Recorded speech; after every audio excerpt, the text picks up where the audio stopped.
जैसा कि मैं बता दूं, नॉन फाइनाइट्स वर्ब का वो वर्ब फॉर्म है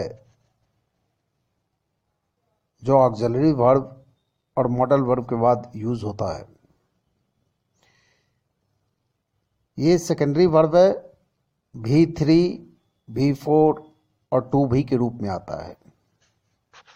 जब यह एडजेक्टिव की तरह फंक्शन में रहता है तो इसे पार्टिसिपल कहते हैं, और जब ये वर्ब नाउन की तरह यूज में आते हैं तो इन्हें जरंड कहते हैं। हमने पाया कि नॉन फाइनाइट्स पार्टिसिपल और जरंड के रूप में फंक्शन में आते हैं जब ये एडजेक्टिव के रूप में रहते हैं। तो ये V4 यानी VING अथवा V3 जिसे पास्ट पार्टिसिपल कहा जाता है उस रूप में रहते हैं।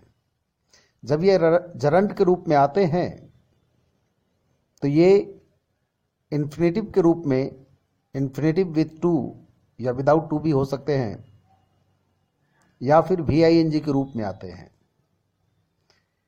इतना ज़रूर खास याद रखें कि नॉन फाइनाइट्स जब भी आते हैं तो डायरेक्ट सब्जेक्ट के बाद नहीं आते हैं। सब्जेक्ट के बाद अगर आएंगे तो ये नॉन फाइनाइट्स कब भी नहीं हो सकते। फिर से बता दें कि इन्फिनेटिव टू वर्ब को कहते हैं, VING प्रेजेंट पार्टिसिपल है, V3 पास्ट पार्टिसिपल है, और इन्हीं तीन के रूप को हम पार्टिसिपल्स या जरंड के रूप में लेते हैं।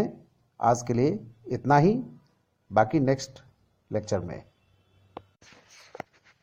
जैसा कि मैं बता दूं, नॉन फाइनाइट्स वर्ब का वो वर्ब फॉर्म है